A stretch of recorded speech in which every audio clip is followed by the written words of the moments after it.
Hello, everyone, and thanks for joining us. This is our third webinar in a series of employer resources from the SciTech Internship program. Today, we're going to talk about successful onboarding strategies for getting new employees, especially interns, off to a great start. Getting off to a great start is key to a good internship. When onboarding doesn't go well, both students and employers are left feeling frustrated and disenchanted. Our mission today is to share ideas on how to make the internship experience a positive one for the employer and the student, particularly in light of these unusual times. My name is Becky Siekmeier, and I am the director of the SciTech Internship program. SciTech connects college students in STEM majors with internships in small Minnesota companies. In addition to helping employers find great talent, SciTech provides a reimbursement that covers 50% of an intern's wages up to $2,500. This is a state-funded program, and so that means it's free for both students and employers.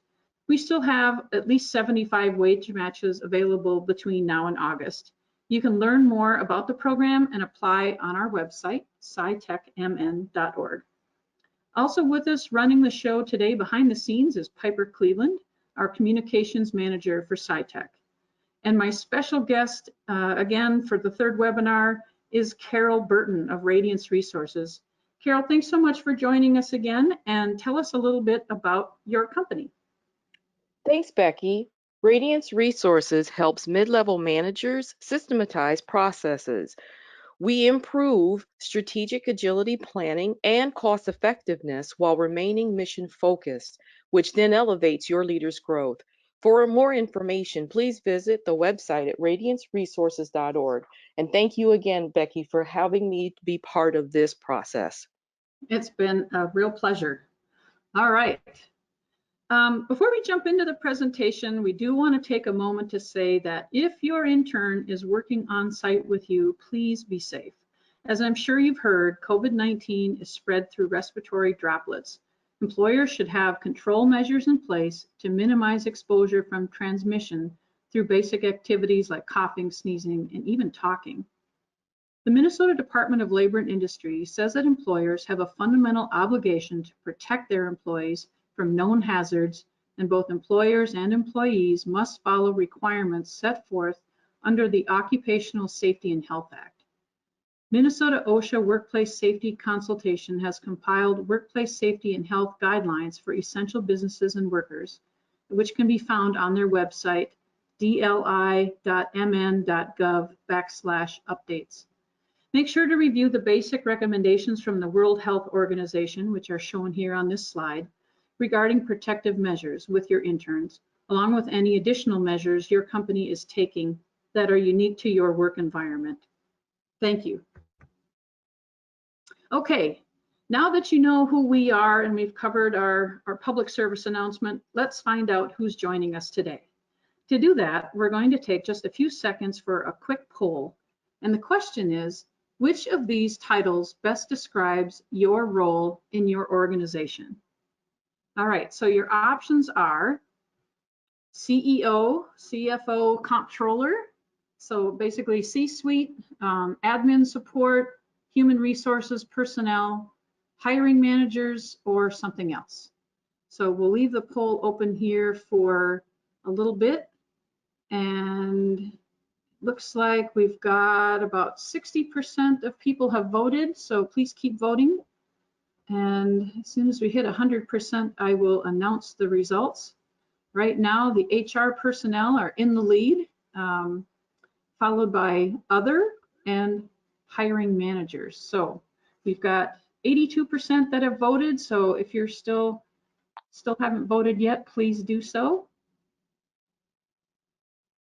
Okay, we are at 85%, just a few more seconds. Okay, Piper, let's go ahead and close the poll. And it looks like the human resources personnel are at 52%, 23% other, and hiring managers and a few others included as well. So thanks for letting us know who's with us today. Whoops. Okay, oh, that's right. Okay, so here's a general outline of what we're going to cover today. We'll talk about how to get off on the right foot by preparing for the intern, how to determine appropriate projects for interns, why two-way feedback is important, and what to do when mistakes are made. We'll provide some resources for setting up a top-notch internship program at your company, and what many of you are probably here for today is we're going to cover some specific information on setting up and managing interns who are working remotely. Whether someone is an intern in their first real job for a seasoned professional or a seasoned professional making a change, starting a new job is like setting out on an adventure. The new person is probably feeling a range of emotions: excited, nervous, optimistic, uncertain, or maybe all of those things at the same time. So onboarding is an important topic because when an internship gets off to a good start and goes well, it sets the stage for a phenomenal experience for both parties. For students, internships are about getting hands-on training, doing meaningful work in their field, the kind of experience that's going to look great on a resume and will help them get a job after college. Internships can truly be life-changing. Employers get fresh perspectives, extra help at an affordable cost and at low risk, and also they can get a look at future talent for their company. So with so much at stake, you can and should make sure that your new team member gets off to a great start so they can have a successful journey at your company. A great framework for thinking about what makes for a good internship and onboarding experience is to work backwards, so designing with the end in mind. SRG recently released the top 10 factors that influence whether an intern accepts a full-time position with a company where they did their internship. Not surprisingly, these are also strong measurements of overall satisfaction with an internship, even if a full-time position is not the end goal. Remember that former interns can also be great ambassadors for your companies on campus. So here are the top 3 factors that are really very revealing. My manager valued my being there, I had access to management, and I was challenged by my assignment. All of these factors are good things to keep in mind when designing your internship. Okay, let's take a closer look at what we mean by onboarding.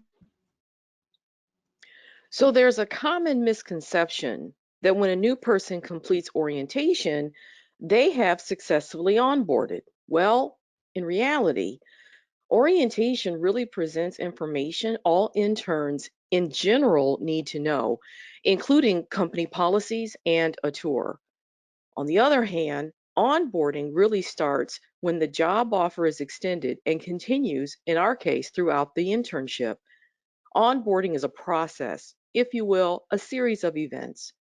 It is essential to ensure these events are spread out with some geared toward welcoming interns into the fibers of your company. This can happen through an assortment of activities. Integrate the company's core values and assign specific tasks that are associated with learning about your organization. And remember, it takes time to ramp up someone to adapt to a new working environment. By providing support along the way, the intern will better understand and engage throughout your cultural onboarding process. If possible, match the intern with a younger or newer employee who has recently entered the workforce. They can relate while providing perspective. They can help each other integrate throughout the organization and discover career possibilities from within.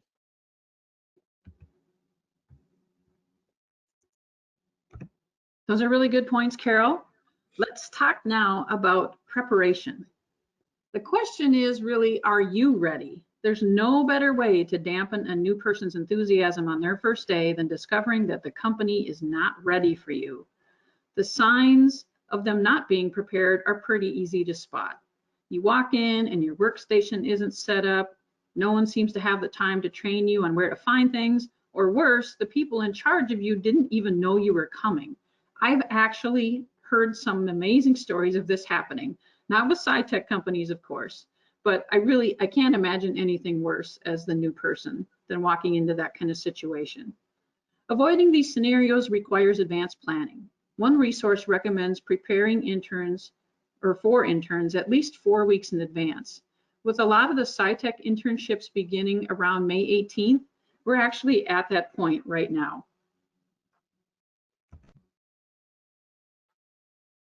So as you prepare for day one, be sure to check in with your interns between now and the start date of the internship.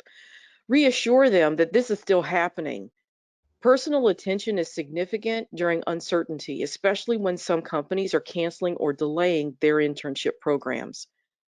To help them prepare, start the onboarding process before their official start date. You can do this by creating a welcome email that can include an onboarding packet with the first day schedule so each intern knows what to expect. We found some great ideas that can help you organize this part of the process. In this packet, you can use a unique voice, if you will, and share the company's cultures and values, giving your intern an idea of what their experience may entail of working at your organization. Have the intern complete any paperwork prior to the first day. If at all possible, send the documents in a secure manner and in a way that the intern can complete, sign, and return with relative ease. Use an e-signature tool such as DocuSign, for example. Reduce some of the intern's anticipated anxiety by providing basic answers to questions that they may have. For example, for the first day, should I pack a lunch or is there a team lunch scheduled? What time should I arrive? Where do I park? What floor is the office located? Who should I ask for when I get there? What will I be doing on my first day? Do I need to bring my own computer? And what do I wear? Does the office have coffee or water? Think back to the time when you started your first day. What kinds of questions did you have or would have had when you were starting a new job? Think about that and just place yourself there and move forward. All right. You also need to make internal preparations before the internship begins. You want to make sure your team and upper management are on board and up to date with your plans for the intern. Clearly define expectations for your team and the supervisor or mentor assigned to the intern. These things should be agreed upon before the internship begins. There's a couple really simple assignments that you can make in advance. Assign someone to take the intern around the office and meet people. It's nothing revolutionary, but a guided tour of some introductions to people in other departments can help make random break room encounters a lot less uncomfortable. Be sure to point out restrooms, break rooms, and that sort of thing. If you're not doing a team lunch on the first day, assign at least one buddy to have lunch with the intern. Whatever your strategy, make the goal to make the interns feel immediately welcome and comfortable and part of the team. We found a great quote from Jeffrey Luttrell, Director of Talent Acquisition at Alorica. He says, "We give our interns welcome bags and treats for the first day. This results in lots of smiles and thank yous. It is our job to make our candidates feel welcome and appreciated. We need them as much as they need us, and we cannot forget that." We'll talk more about what to do on day one and beyond in just a bit. But first, let's talk about early conversations with the intern. So regardless of whether your intern is working on site or remotely, one of the first conversations you will want to have with your new intern, or any new employee for that matter, is should you include an overview of what your company does and how the intern fits into the bigger picture. Explain your organization's mission, your accomplishments, and your plans for the future. You or one of the company's senior leaders may want to consider having this conversation before the intern's first day to generate excitement and help them feel a little more grounded and informed on the first day. During the conversation, encourage the intern to research your organization and explore your website and social media channels. Okay, so let's take a look at some of the best practices for on-site and remote internships. All right, earlier we mentioned the benefits of an internship for both the intern and the employer. No matter where the internship is happening, on-site or remotely, the benefits and the best practices are essentially still the same. Let's take a look at some best practices for important things to have in place on or before an intern's first day when they will be working on-site at your company. First of all, have their workspace set up. The computer and login information, software installed, make sure they have a phone list of others that they'll be working with. And if you haven't already done this through a welcome packet or welcome email, go through payroll paperwork. Let them know how and when they're going to get paid. Introduce the student to key teammates and company leadership. Make sure the student has a tour of your office or facility. Where's the restroom, the kitchen? Are there any interesting on-site amenities that they should be aware of? Make sure you show them that. Do they need to track their time? Review time tracking systems and client billing if this is needed. There are almost endless ways of doing this. I've seen companies that use online apps. Others use something as simple as like an Excel spreadsheet. Do whatever works for you. If you're concerned about overtime being an issue, now is the time to address that by communicating the number of hours per week you have budgeted for the intern to work and what your process is for what they should do if they think they're going to go over those allotted hours. Review their work schedule. What time should they arrive? How do breaks work? How long is lunch? What time are they done for the day? What meetings should they be attending? If there are some like team meetings and things, don't forget to invite them. Send them a calendar invite. If your company has policies on dress code and personal use of cell phones, social media, and the internet, be sure to explain these expectations as well. And don't forget to share what your company's preferences are for communicating. Do you do it via email? Do you have a chat app that you use? What about phone calls? Can they pop into your office? Do you do hallway meetings? How often? What should they expect in terms of a response time from you? Communication is often an unspoken part of company culture, and yet it's something that can quickly rise to the point of irritation for both parties. Interns, like the rest of us, are not mind readers, so do yourself and them a favor and explain upfront what your preferences are. Working remotely involves many of the same setup practices, plus a few additional things to consider. Just like you should have the intern's workstation ready in an office, you also need to work through how the intern is going to do their work remotely. So a few things that you're going to need to consider are, do they have their own laptop, or are they going to need to pick up some equipment from you? How will the intern connect to the internet? Do they have access to Wi-Fi? Will they need VPN to connect to your organization's files? What kind of security should the intern have on their own laptop if that is being used? Do they have the software they need to do the work? Determine how to introduce your intern to the team. We recommend setting up some type of video chat so they can put faces and names together. For example, do a Zoom meeting to welcome the new person with key team members. You could spend 20 minutes having your team do a brief introduction of themselves, and then proceed on to the other onboarding topics like payroll and time tracking and email and that sort of thing.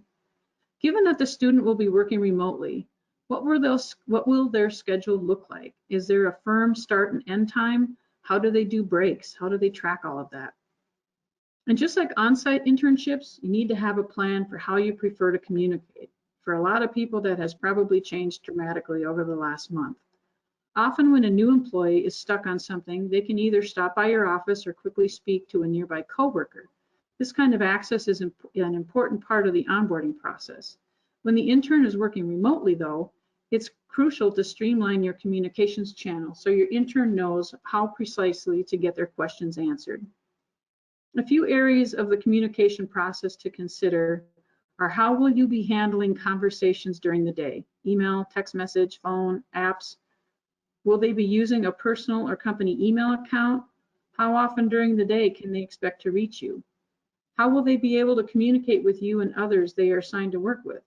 Make sure they have a phone number for you and you for them. Also, make sure they know who to contact if they have any technical issues, like with their VPN, that sort of thing. Setting up a communication plan and adjusting along the way will support the intern and ensure their concerns are addressed. The choices of connecting virtually are many. What you choose to use will ultimately depend on preference, performance, and potential cost. So we've created a list of some of the most commonly used chat and video conference apps. The document has links that we've provided for you to the websites as well as pricing. You'll find it in the handout section of the GoToWebinar control panel. Look for the document called How to Connect Remotely. While we are not promoting or endorsing any of these products, SciTech and Radiance Resources have had great luck with Zoom and Microsoft Teams. Keep in mind that interns have never been so prepared to thrive within the virtual internship space. School is online, their social lives are online. They will have little trouble adjusting to whatever applications you choose to use and may have some recommendations of their own. You'll need to make sure the intern understands how work will be stored, shared, and transferred. Will they be connected to your network and files? If so, show them how to find things, where to save items, and what kind of file naming conventions you use. If they aren't accessing your network, there are many file sharing options available. We've listed a few here, along with some options for your project management. These options are also listed in the How to Connect Remotely document in the handout sections of the GoToWebinar control panel. Again, we're not necessarily endorsing any of these products, simply giving you some great ideas.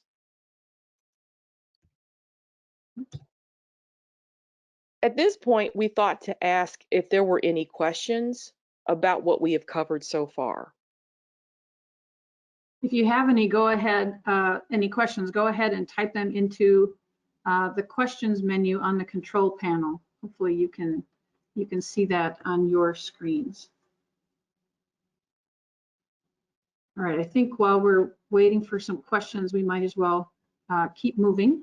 But feel free at any time to pop your questions into that box. All right. One of the biggest hurdles for any new person to overcome is getting acclimated to their new environment and feeling like they belong. If the intern is working on site, this is certainly a lot easier to address than if they're working remotely. A warm welcome on the first day can go a long way, so try to make it memorable. Here's a few ideas. Do an icebreaker. A SciTech employer shared this idea with me and it sounded like a lot of fun. She sends out 10 questions to the intern and then to her team in advance, and then has everybody send the answers to her before the intern's first day. During lunch or some other gathering, they read each question out loud and have the team try to guess whose answers were whose. Some questions you could include are things like, who do you look up to? Why did you decide to go into this field? What was your second choice? If you had a superpower, what would it be and why? What's your favorite movie? Do you play a musical instrument? Another popular favorite is to bring in a morning treat or lunch and practice physical distancing, of course.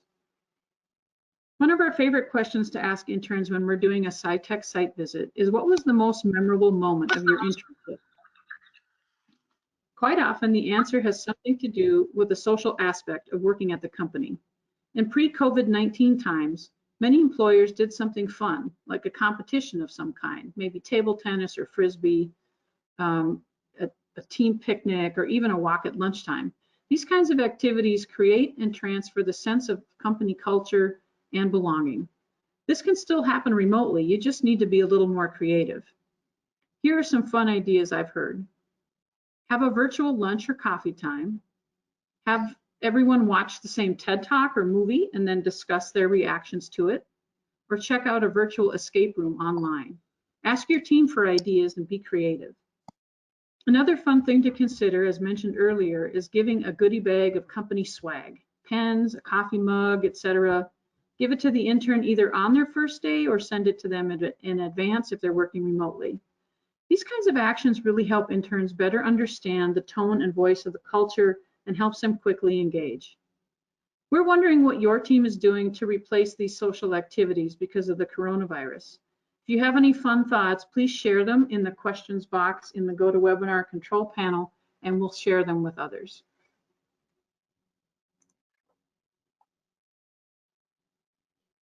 As the workforce continues to become more diverse, think about how culture, inclusion, and diversity play a role. Each person brings a unique perspective to addressing a situation or problem needing to be solved. Considering how you welcome new people from various cultures who may be unfamiliar with your company is just as important as being open to different ways of thinking. Company culture plays a role in how employees engage. It is essential to be mindful that the baby boomers, Gen X, and millennials are now welcoming Nextgen or Gen Z interns and graduates into the workplace.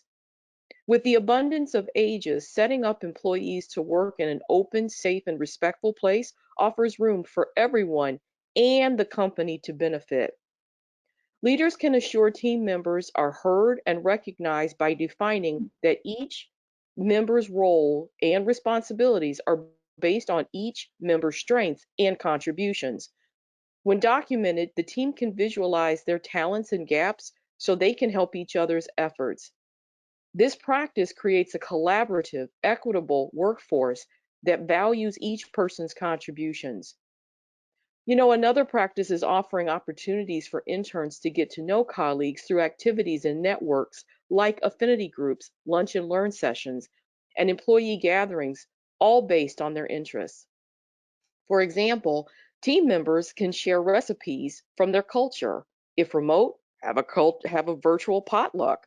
Such as onboarding practices are not specific to employees of color, but are essential to establish a sense of belonging and welcome for everyone. Let's take a moment to consider our audience of the internship, the interns themselves, and what matters to them. I was listening to a webinar by Robert Schindel of InternBridge a couple weeks ago, and he did a great job of sharing what many interns value in what he calls the Nextgen. These are listed on the screen. He offered some suggestions for ways employers might consider supporting these values. I have a couple examples to share. For collaboration, you could include team-based assignments and projects in your work plan. For structure, have well thought out tasks with definitive start and end dates, a formal internship orientation and conclusion process, and scheduled meetings for evaluation and mentor discussions. For risk-taking, provide opportunities for creative problem solving and the chance to use an out-of-the-box approach to completing a task.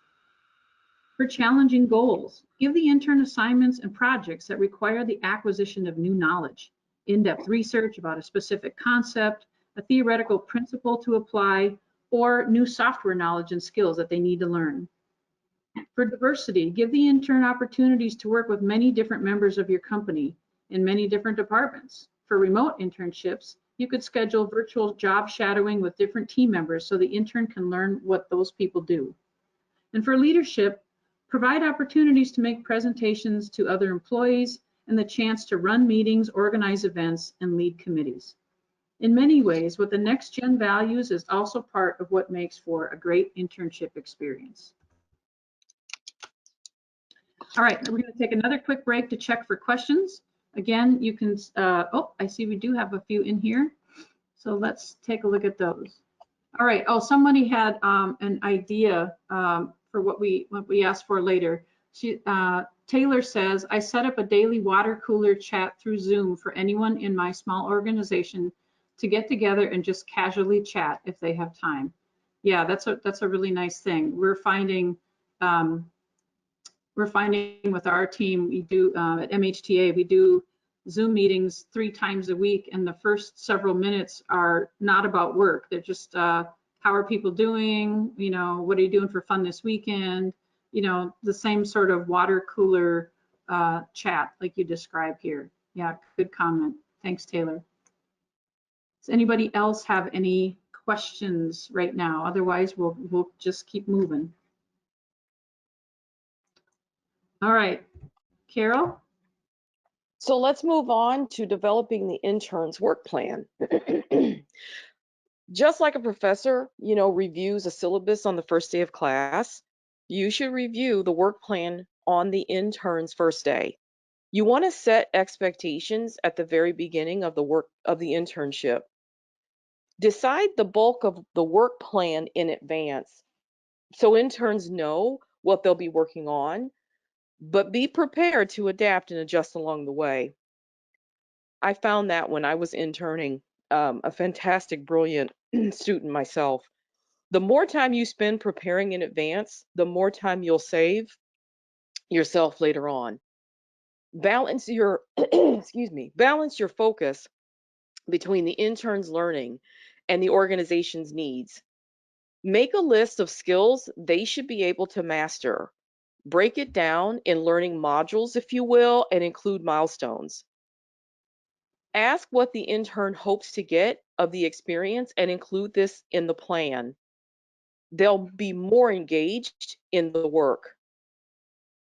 So ideally, the internship should provide an opportunity to develop well-rounded skill sets in the intern's development, both industry-related skills and soft skills, such as communication and leadership abilities.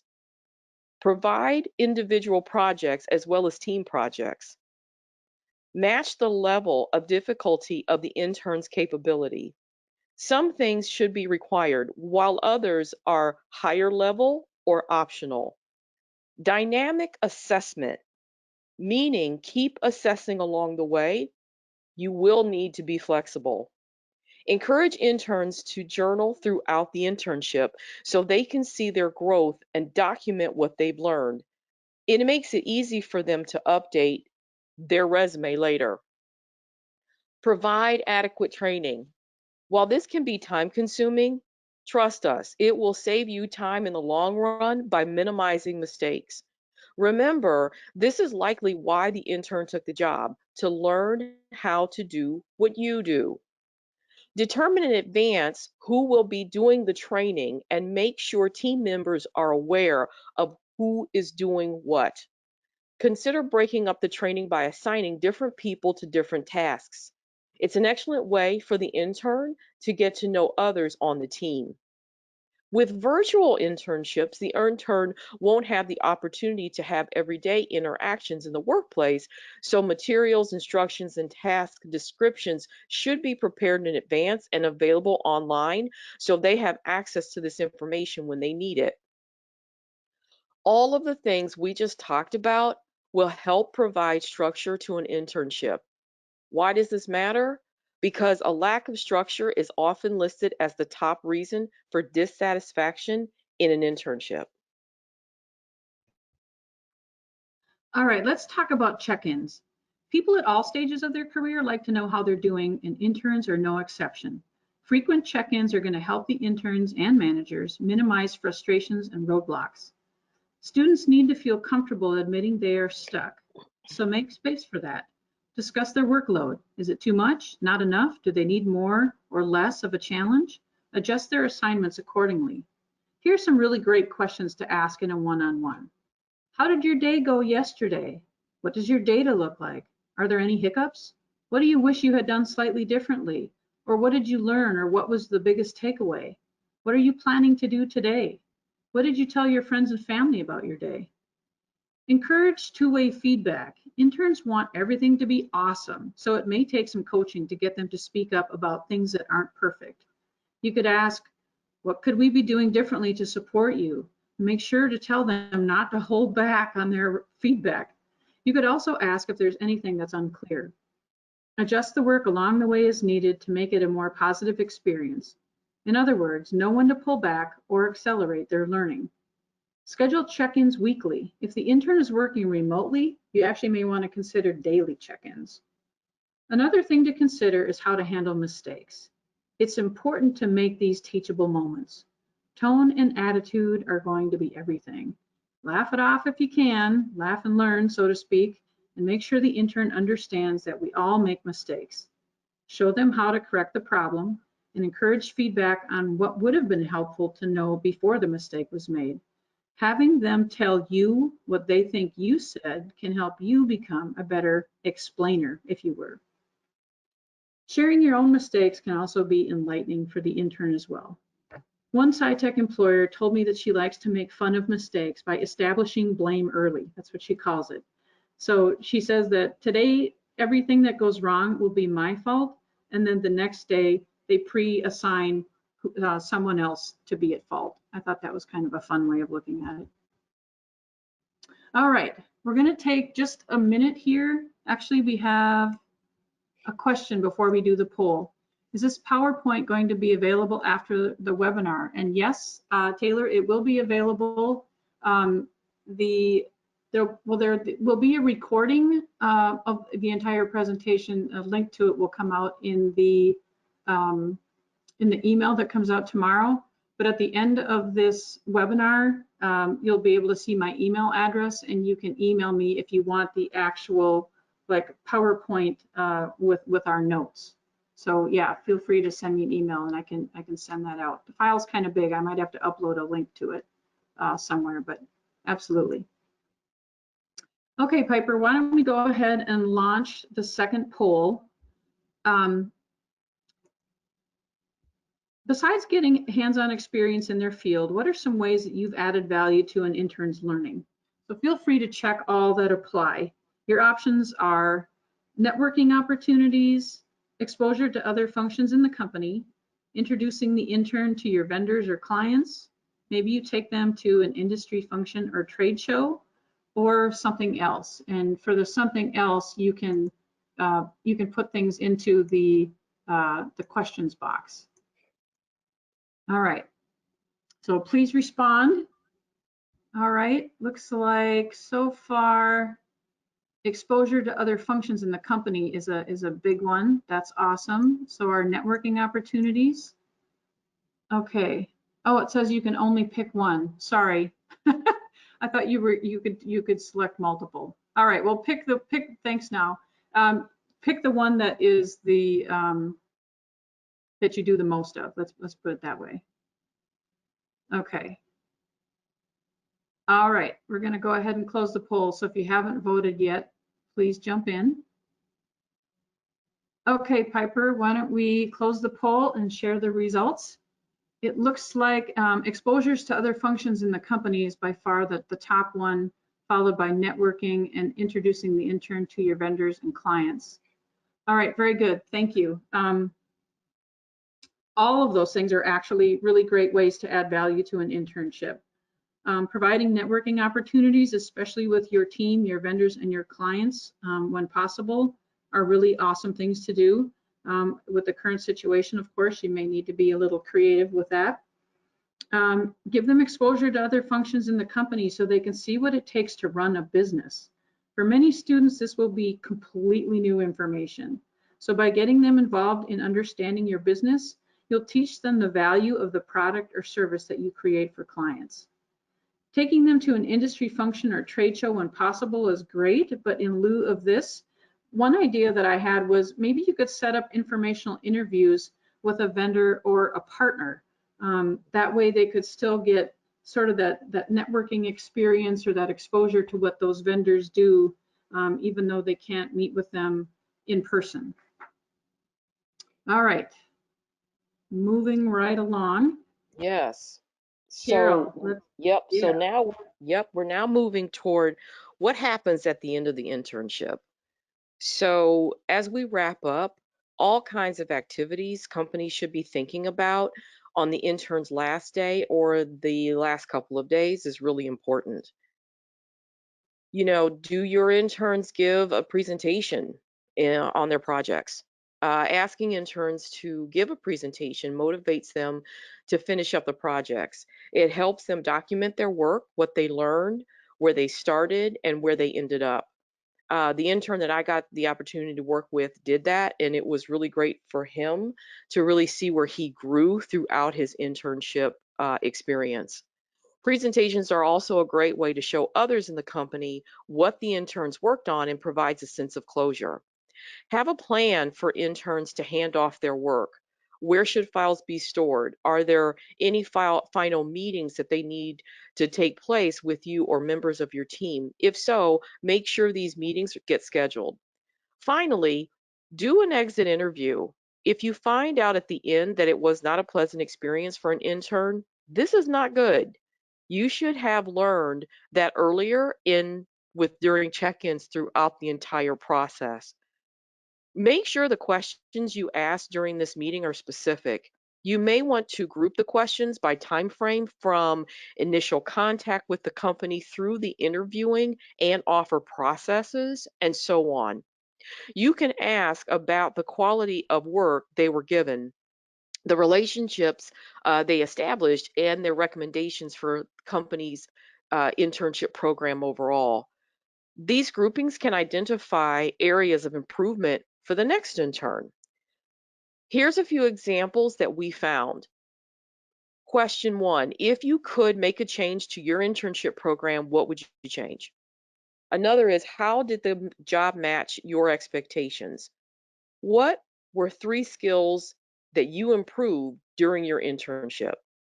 Were you given all the needed tools, resources, and a work environment provided to be successful in your internship? What do you believe, right, is the next step in your profession, and how can we help you get there? We located a few sample exit interview questions and surveys for interns and for the teams that we've shared as a resource in the handout section titled Exit Interview Questions. If the student isn't hired full-time at the end of the internship, how do you plan to stay in touch?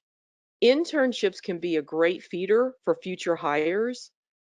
And if the intern is stellar, consider creating a recommendation letter and being a reference. They will appreciate that greatly. Wow, Carole, we have covered a lot of ground today. I can see why people are interested in getting the PowerPoint after the webinar. Let's recap some of the best practices that we've covered. Provide an overview of what your company does and where the intern's work fits into the bigger picture. Be prepared. Have the intern's technology set up, review company policies, establish communication preferences, etc. Have meaningful projects ready in advance, and ideally, include one that they can do on their own. Set goals or milestones, and have regular status checks and encourage the intern to provide feedback about their experience along the way. Encourage questions. Help your interns feel like they belong by making them truly part of the team. Provide value-added opportunities such as networking, exposure to other functions in the company, and make sure they meet senior leadership. Have the intern do a presentation that recaps what they've accomplished and learned, and have a plan for handing off projects. And be sure to conduct an exit interview that encourages feedback on what went well and what could be better. And finally, stay in touch. Oops. Here are a few resources on how to set up a successful internship. These resources are free, but heads up, some of these sites may ask you to sign up to receive emails from them. You can access this list in a document that we've called Resources for Creating a Successful Internship Program. This is also in the handout section of the control panel. I think earlier we also mentioned that at the beginning of the webinar that this episode is the third in a series of employer resources that Carole and I have done together over the last few months. So the recordings from the first 2 SciTech webinars are available at any time on the scitechmn.org blog. They're called How to Write Excellent Job Descriptions and Pro Tips for Interviewing Candidates, How to Have a Conversation and Find the Best Fit. I've also included links to these resources in the follow-up email that you'll get tomorrow to anyone who's registered for this presentation. All right, so before we wrap up and do our final conclusion, I just want to check to see if anybody has any final questions on any of this information that we've provided.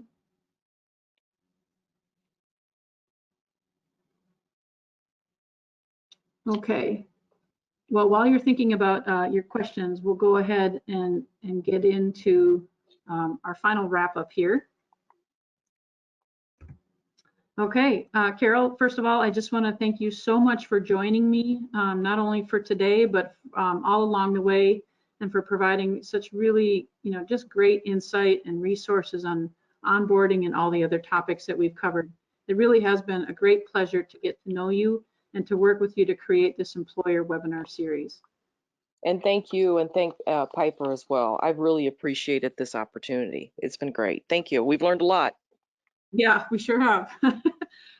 If you're interested in learning more about Carole's work with leadership training, go to radianceresources.org, and we invite you to use the SciTech Internship Program to find your next intern. and you can get started at scitechmn.org. I've uploaded a flyer that provides some general information about the program. You can also download this document from the handouts section of the control panel on the right. And flyers are also available on the employer page at scitechmn.org. As I've been mentioning, you're going to get an email tomorrow that'll come from GoToWebinar, and it has a link to the recording of this presentation. You can also request the link from me via email, and you can see my contact information is listed on the screen. Stay in touch with us on Twitter at SciTechMN and follow us on Facebook and LinkedIn. We wish you all happy trails in your onboarding journey and hope that you have a great day.